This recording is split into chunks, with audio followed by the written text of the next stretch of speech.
We live in the age of the overnight success. Every time you unlock your phone, you are bombarded with the same narrative. You see 20-somethings standing in front of leased private jets, flashing digital wallets and promising you a secret system to escape the 9-to-5 grind. We are told that if we aren't millionaires by 30, we've somehow failed the test of modern life. This is the era of the shortcut. It's a world where patience is seen as a weakness and speed is worshipped as a god. But behind the filtered photos and the flashy tickers lies a dangerous psychological trap. Here is the hard truth. The faster you try to get rich, the more vulnerable you become. Our brains are biologically hardwired for instant gratification. Thousands of years ago, our ancestors survived by seizing food the moment they found it. They didn't wait for a harvest years away. They ate today so they could live tomorrow.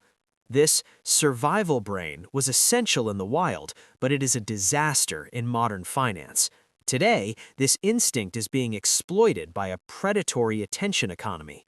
When you chase a get-rich-quick scheme, you aren't investing, you are gambling with your future. And in the high-speed casino of viral wealth, the house always wins. The influencers, the brokers, and the scammers, they're the ones getting rich off your impatience. Real wealth is not a sprint. It is a marathon, where the fastest runners almost always trip before they even reach the first mile. Why do we fear the slow path? Because humans are terrible at visualizing exponential growth. We understand linear growth, 1 + 1 = 2, but we struggle to grasp the eighth wonder of the world, compound interest. As Albert Einstein famously noted, he who understands it earns it, he who doesn't pays it. Imagine a penny that doubles every day for 30 days. For the first 2 weeks, it looks like a failure. On day 15, you don't even have enough to buy a cup of coffee. But because of the power of time, by day 30, that single penny has transformed into over $5 million. The magic of compounding is backloaded. The greatest rewards are hidden at the very end of the journey. The tragedy of the shortcut seeker is that they quit during the boring years, unaware that they were only inches away from the vertical curve of success. To win, you must stop thinking in months and start thinking in decades. Time is the only financial ingredient that cannot be faked, hacked, or accelerated. Consider this. A modest investment made in your 20s, left untouched, can easily outperform a massive investment made in your 50s. The strategy of the wise is intentionally boring. It involves automating your savings, investing in the total market, and most importantly, staying out of your own way. You don't need to be a genius to be wealthy. You just need to be more disciplined than the average person. As the legendary Charlie Munger once said, the big money is not in the buying and the selling, but in the waiting. True wealth is not just about the balance in your bank account, it is about the peace of mind in your daily life. When you rely on time and compound interest, you trade constant anxiety for long-term certainty. You no longer need to check the headlines or chase the next meme coin. Cultivating a low time preference, the ability to value your future self over your current desires, is the ultimate superpower in a distracted world. Stop looking for the elevator. The stairs are empty, they are reliable, and they are the only way to reach the top without the risk of a free fall. Start today. Be patient. Let time do the heavy lifting for you. Why is it that nearly every get-rich-quick scheme ends in a graveyard of broken dreams? To understand this, we have to look past the marketing fluff and look directly at the cold, hard mathematics of loss. In the world of finance, there is a concept I call the recovery trap. Imagine you have $10,000. You're impatient, so you ignore the steady 8% return of the broad market and instead chase a hot tip on a high-leverage trade. Things go south and you lose 50% of your money. You're now down to $5,000. Your brain tells you, it's okay, I just need to make that 50% back to be even. But that is a lie. This is where the math turns against you. To get back to your original $10,000 from $5,000, you don't need a 50% gain. You need a 100% gain. You have to double your money just to get back to where you started. While the disciplined investor on the boring path has been quietly moving forward, compounding their gains, you are now stuck in a desperate uphill battle. You are sprinting just to reach the starting line. This is why shortcut seekers often stay poor. They spend their entire lives trying to recover from big bets that went wrong, while the patient investor never had to look back. But it's not just the math that trips us up, it's our perception of reality. We are all victims of what psychologists call survivorship bias. Think about the stories that go viral. We see the headline about the teenager who turned $1,000 into $1 million by buying a specific meme coin or an obscure NFT. These stories are intoxicating. They make us feel like we're the only ones missing out on the easy money. But here is the reality. For every one person who turned $1,000 into $1 million, there are 100,000 people whose money simply vanished into a digital abyss. Their stories are never told. There are no YouTube documentaries about the man who lost his retirement fund on a guaranteed stock tip. There are no magazine covers featuring the thousands of people who went broke trying to flip houses with zero down payment. Shortcuts are built on the exception, not the rule. When you try to replicate the success of a survivor, you're essentially trying to win the lottery as a financial strategy. If you build your entire life's foundation on a statistical anomaly, on an outlier, you shouldn't be surprised when the floor gives way beneath you. A house built on a miracle is just a house waiting to collapse. Furthermore, shortcuts strip you of the most important asset an investor has: emotional equilibrium. When you are looking for a shortcut, you are usually operating from a place of greed or desperation. This creates high time preference, a state where you need results now. When you need results immediately, you cannot handle volatility. You panic sell at the bottom and buy at the peak. You jump from one trend to another, paying fees, taxes, and commissions every step of the way.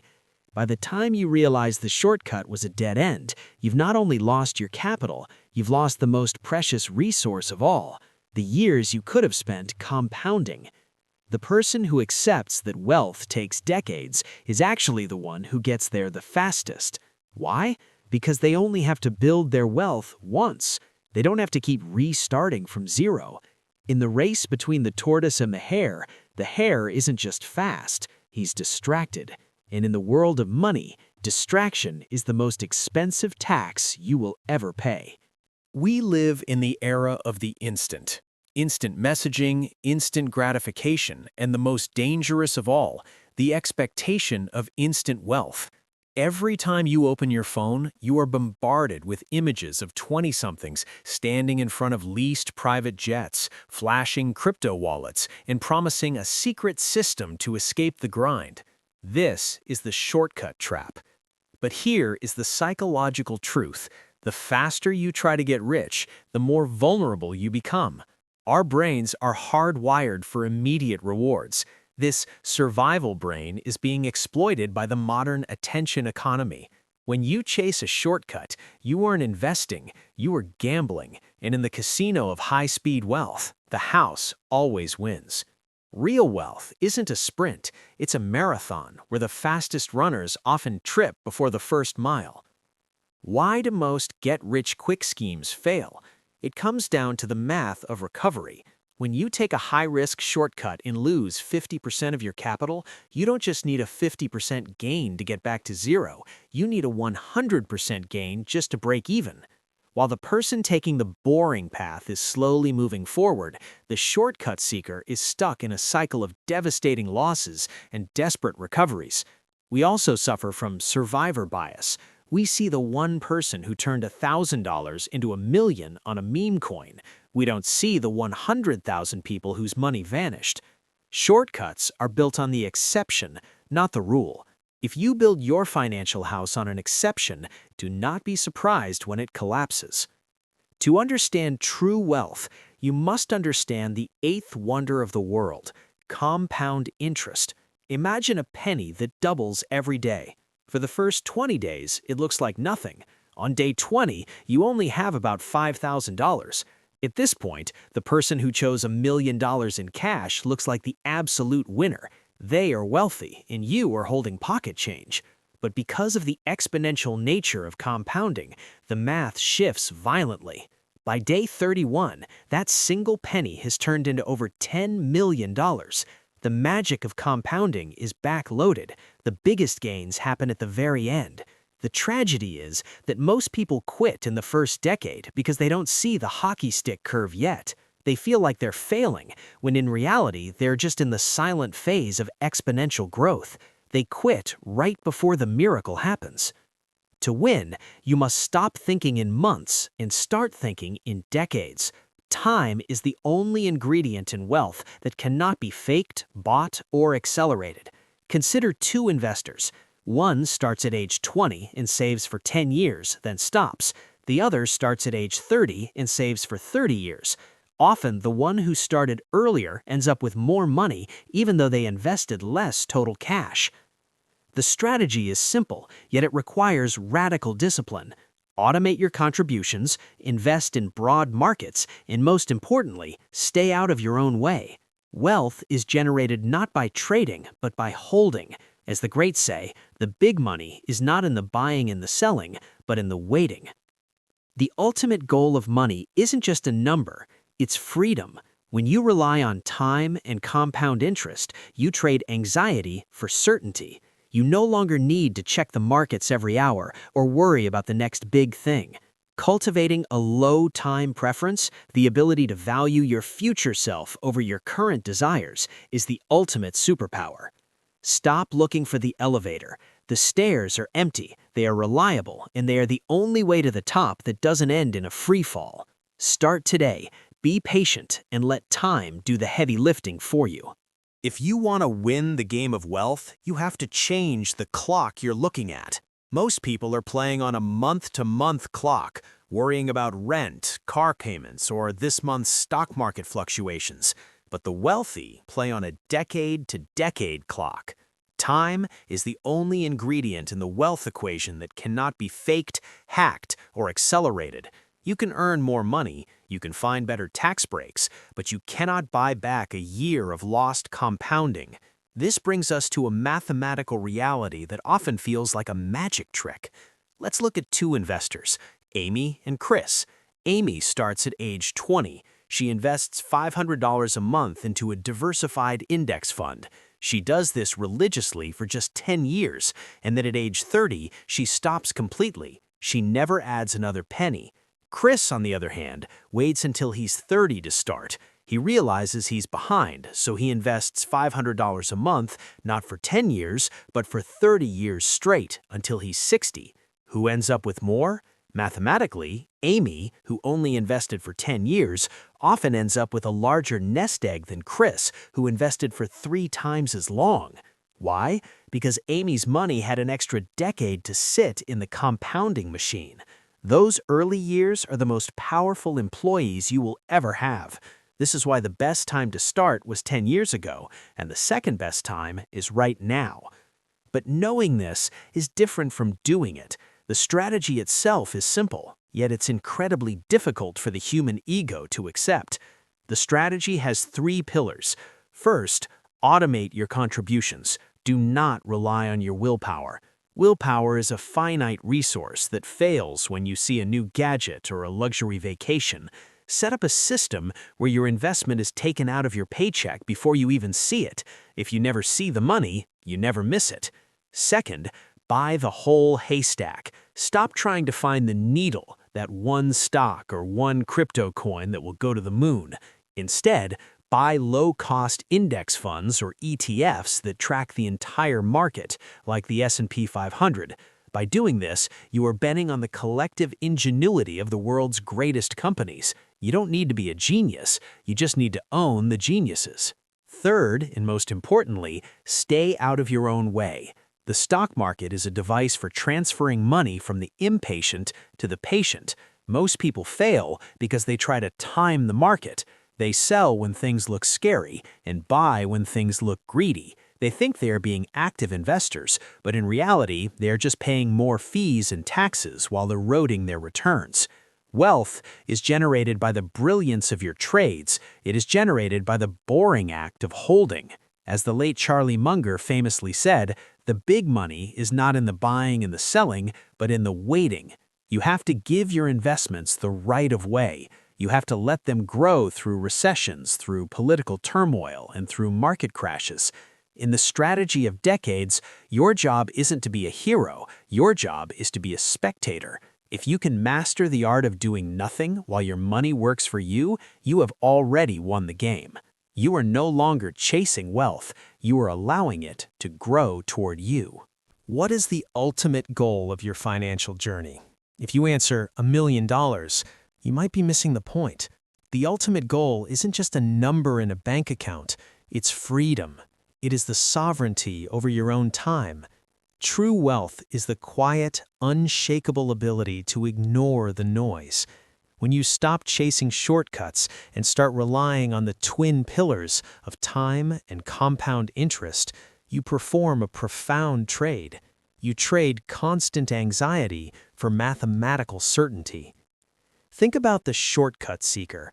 They are perpetually stressed, glued to their screens, checking market fluctuations every hour, fearing they might miss the next big thing or lose everything in a flash crash. That isn't wealth. That's a high-stakes job you can't quit. By contrast, the long-term investor sleeps soundly. They know that the volatility of today is just a tiny blip on a chart that trends upward over decades. The core of this mental shift is cultivating what economists call low time preference. This is the psychological ability to value your future self more than your current desires. In a world designed to make you consume, where every app notification and advertisement screams, "Buy now, enjoy now," choosing to wait is a radical act of rebellion. Low time preference is the ultimate superpower. It is the difference between the person who buys a luxury car on credit to look rich today and the person who invests that same monthly payment into a diversified fund to be wealthy tomorrow. One is picking a flower that will wither by next week. The other is planting an oak tree that will provide shade for the next 50 years. When you cultivate this mindset, your perspective shifts. You no longer see $100 as just a piece of paper. You see it as a seed with the potential to grow into $1,000 if given enough time and soil. Building wealth through compound interest is like forestry. You cannot yell at a sapling to grow faster. You cannot force a forest to mature in a single season. All you can do is ensure the conditions are right. Plant the seeds early, ensure they have water, and most importantly, protect them from being uprooted. Most people fail in investing because they are uprooters. They plant a seed, wait a year, see only a tiny sprout, and pull it up in frustration to try planting something else. They repeat this cycle for 40 years and wonder why they have no shade. True wealth requires the peace of mind to leave things alone. It requires the discipline to do nothing when the rest of the world is panicking or chasing fads. We all want the elevator. We want the secret hack, the inside tip, the moon mission that bypasses the hard work. But the elevator to financial wealth is often broken. And when it fails, it doesn't just stop, it free falls. The stairs, however, are empty. They are reliable. Every step you take, every automated deposit, every month you let your dividends reinvest, every time you say no to a mindless purchase is one more step toward the summit. The stairs are boring, and your legs might get tired, but they are the only path to the top that is guaranteed to get you there if you just keep climbing. As we close this journey, remember this: you don't have to be a genius to be wealthy. You don't need a PhD in finance or a high-speed trading terminal. You just need to be more patient than the person standing next to you. Start today, not tomorrow, not when the market looks better, but today. Even if the amount is small, start the clock. Let time begin its heavy lifting. In 20 or 30 years, your future self will look back at this moment with immense gratitude. They won't remember the shortcuts you ignored. They will celebrate the forest you had the wisdom to plant. Be patient, stay disciplined, and let the eighth wonder of the world do what it does best.